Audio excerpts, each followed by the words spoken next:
Welcome to Wealthy After 40. Ready to ditch debt, retire sooner, and live life on your own terms? Only 54% of Gen Xers feel prepared for retirement, and 22% believe they will live a comfortable lifestyle. So if you're feeling like your finances are a hot mess express, you are not alone. I'm Daleen Higgins, founder of Elevate Finances and money coach for Gen Xers. I reached my dream of retiring at 50 while helping our daughter through college, and now I want to help you do the same. It's time to stop avoiding your finances like the plague and start having confident conversations about money. Join me every week to talk about personal budgeting, debt payoff, saving for retirement, money mindset, and leaving a legacy for future generations. Okay, friends, let's talk money.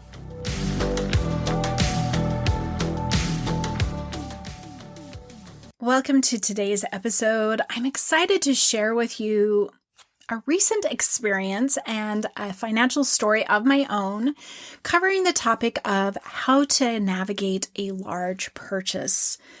So before I jump in sharing my journey, I want to just define that a large purchase is something that will impact your wealth, right? So this is buying a home, whether it's your first home or a second home, a large remodel, a recreational vehicle. And when I say that, I'm talking about those really nice motor homes, maybe paying for your children's college, those types of purchases where it's very impactful in the dollars amount. I don't want to state a dollar because this is going to be different for everyone, but really not coming in here is like your everyday car or, those types of smaller events. So really thinking about a large purchase and not just the purchase of a home. However, that is the story I am going to share. So for the last 3 months, my husband and I have been navigating this purchase. So as I share my story, I hope you'll understand or get clarity around how you can navigate certain decisions, financial decisions. There's certain points, things that happen, not rushing, right? It's very normal to want to rush and have things just happen. I did the entire time. But the reason for our purchase was 8 years ago, our daughter left us to go to college and she didn't come back. And we knew at some point we were going to, move closer to be with her. As long as she was staying where she was at, that was our time frame in that we didn't jump so quickly. We didn't know if she would put roots down. She was in a different state about 5 hours away. So being able to see her was not difficult, although when it's your only child, I have to be closer to her. It just is what we wanted to do. So we made sure that her roots will be here, I don't know indefinitely, but for a very long amount of time. And so prior to this purchase, we knew it was coming. We defined what it is we wanted. What did we want in the purchase of this new home? I think that's important in defining what the purchase should look like. So we were looking at a rambler, basically, or that everything, and when I say everything, that the master bedroom and laundry were on the main, that we did not have to navigate steps. Our old home, you had to navigate at least 7 steps, if not 14, one way or another. Getting older, that's not easy. And while it's not, the problem today, we knew it eventually would be a problem. So why not take that off the list? And so we were looking for a 1 level. We wanted some property. My husband wanted a shop. I wanted a master bathroom tub, really. And then we also wanted a family room, not just a living room, but we wanted the separation. So being able to get property and, fitting those things, we're looking at slightly older homes. So within those homes, they did living rooms. They didn't do family rooms. We found a beautiful home that really you walked into their living room and kitchen, and then you had bedrooms and that was it. So, really exploring that. But again, back to us defining what we wanted. So as we defined, right, we jumped onto the internet websites like Zillow, and we just started looking what was a possibility. I reached out to my local realtor and, kind of said, hey, how much can I sell my home for? Now, us going into this, we did not have a mortgage on our main home, and that was our desire to be able to kind of step across. And so we began our search on the internet. That took us all of February. We had a little medical hiccup that kind of paused us a little bit. And so we didn't get to our physical search until early March.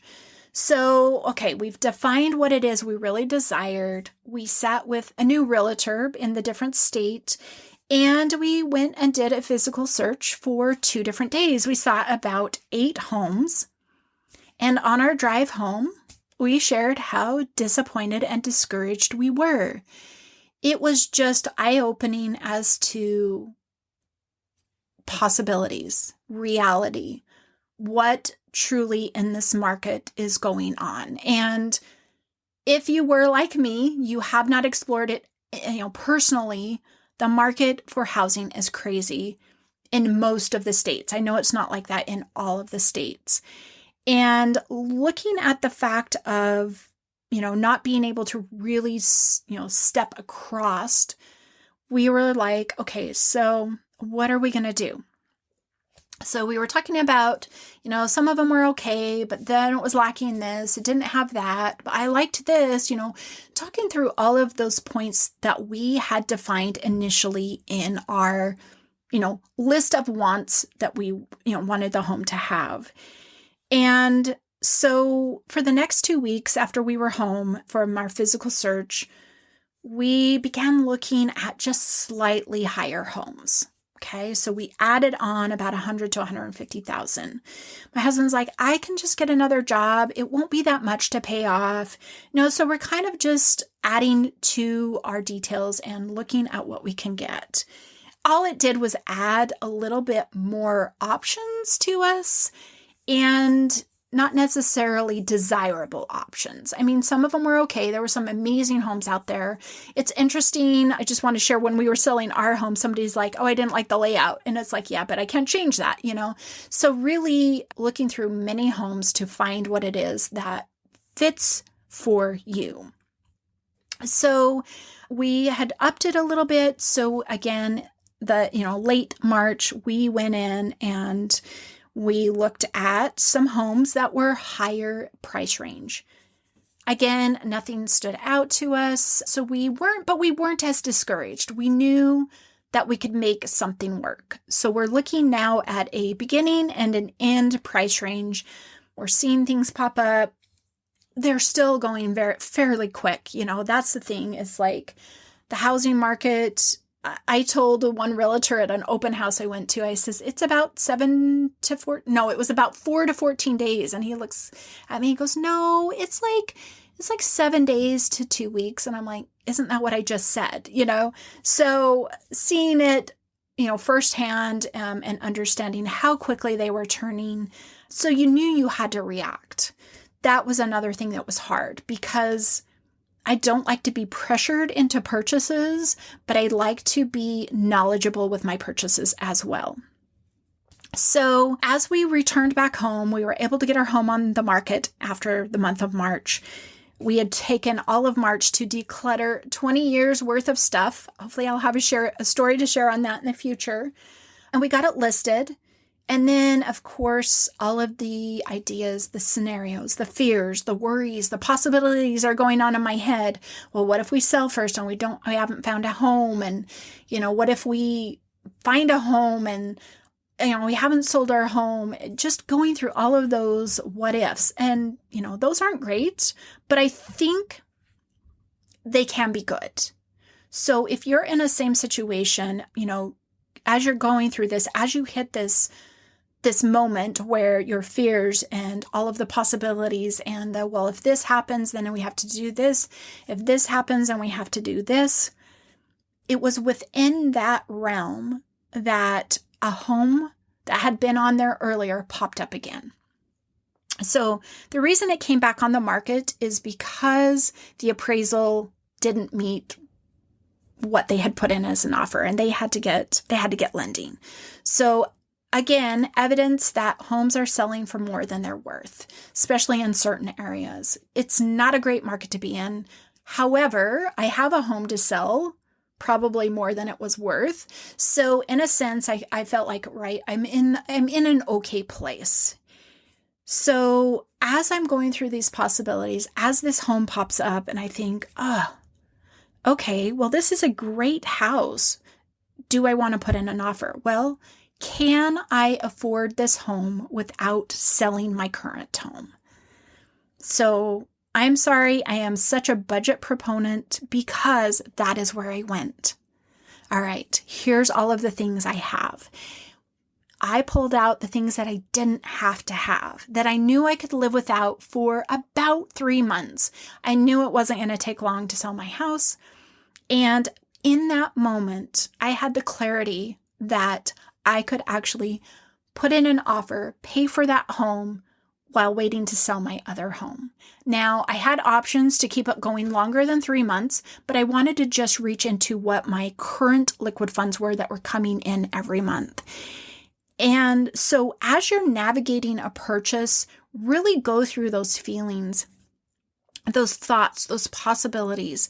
And I cannot stress enough how much helpful it is to have your budget laid out, to know where your money is going, to know where you can divert funds from to support another dream, another goal, another desire. And we did this probably 10 years ago, where we had a second home fall into our lap that we were responsible to pay the mortgage on, and we did the same thing. So that was a forced, I was able to do it then, so why could I not do it now? So my husband, he gets worried when I say that, but he knows that I read the numbers, and he obviously goes off of the other things. So he just goes for the ride, and I tell him, I said, I think we're buying a house today. We put in the offer. We didn't get chosen. We stayed in as a backup offer. And so as we're navigating this, it was just the idea of, okay, we don't have to sell our home first. You know, it's like understanding where your financial step is, how quickly can you take it, knowing that you can handle extra, payment for the time being. But as we were navigating this and navigating the market right now, we decided, number one, that we had some hard stops. We were not going to be a part of the bidding war. We just did not want to. We might pay full price, which is what we did on our first home, very similar market, but we were not going to inflate prices. And if I had to wait 6 months to buy a house, that's the way it would have been. I did not want to contribute to what I truly believe is the problem, is these inflation, and I know there's a lot going on, but I wish, housing prices would just come be what they are. And we knew what negotiables we made our list of our wants and our desires first, but we learned how we could segue. Okay, so I wanted a master bathroom bathtub. Out of probably the 15 homes we saw, 2 of them had a bathtub in the master bath. And ironically, the one we purchased has a bathroom tub. But anyways, knowing that that was not a realistic, right, or a hard line negotiable, you start to navigate what is going to work or not work, and really making, your list of, I won't do these things, but I can change here, or I can alter here.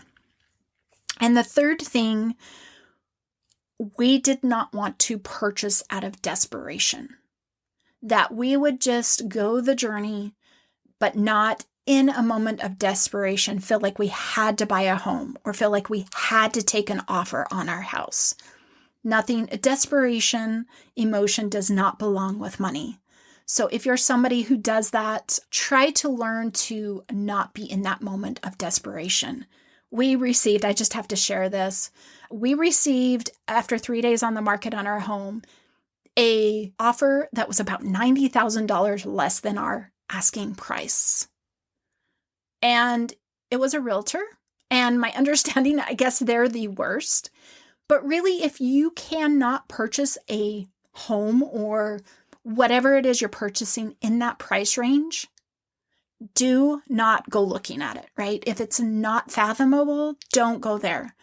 Don't step in and send something that is just, it makes you look bad, and it's really not wise to send to the people. So just really don't, do things out of desperation.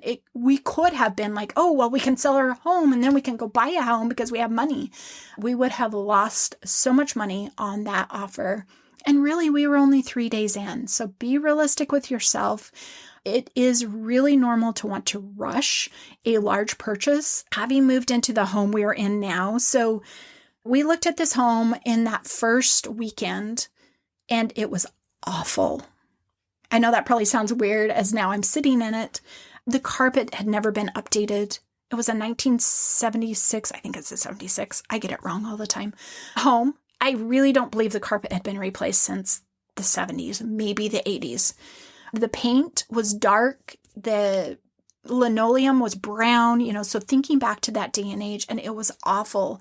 I still had the popcorn ceiling. My daughter had come to look at it with me, and I'm like, ugh. But the location, the neighborhood, and I know it has good bones, but it was a decent price for what they were kind of asking. I just wasn't ready to do all of that work myself, right? So knowing what you're going to get and give. So luckily they went in, I guess after we heard from neighbors recently, 35 people walked through and said pretty much the same thing, that they went ahead and did it. So it's been a great purchase, the half acre, arm's length from neighbors. And the funny thing is we actually bought in a 55 plus community, but it's not a 55 plus community. It's just funny how things happen and put you in the place that you need to be. So again, as you're navigating a large purchase, the tips: make sure you are clear on what you will negotiate around. What are your hard stops? What won't you give up? And eliminate desperation. The idea that we just want to hurry and get something done. I just wanted to have it done. But yet desperation does not lead to the best outcome for anybody. So hopefully me sharing that story with you will help you understand how to navigate a large purchase. Maybe you're looking to relocate. Take your time, especially if you're in a state or states with housing market that is just crazy. Back in the day, you could downsize and then put some cash into your pocket. That may not be a reality anymore. And I also am planning on doing an episode in probably a month or so about supporting the next generations that are trying to buy a home. And having navigated that just through this recent market, I have some ideas on ways we can help, our kids, our Gen Zs particularly, to be able to get into that home now. So I'll share my thoughts in that episode. So stay tuned. Watch for that in the future. And one last reminder, as I know June is coming to a close, complimentary financial foundation intensive sessions. I have 25 unless the spots have filled up. Please reach out. Be sure to schedule yours. You have until August 31st to complete that session. What does this session support you in? It helps you determine how to become debt-free, how to solve your retirement gap, or how to navigate a new financial position, either post-divorce or finding yourself as a widow. So excited, glad you are here. I thank you for listening. Please help me reach more people by being sure to leave a rating and a review on your favorite podcast platform. Your feedback means the world to me, and I am so grateful to all of the listeners here today. Thanks for listening. Every week, my goal is to help you get one step closer to financial freedom and making confident decisions so your money starts working for you. Do you have any questions or comments about today's episode? Please send me a message on Instagram or use the fan mail link in the show notes below. To stay connected beyond the podcast, join my newsletter for insights on growing wealth, behind-the-scenes musings, and opportunities to contribute to future episodes. A free gift awaits you. If you're looking for personalized support to get your finances on track to becoming debt-free, being able to retire sooner, or better understanding your finances while navigating a new financial situation, check out my website at elevatefinances.us to learn more about one-on-one coaching.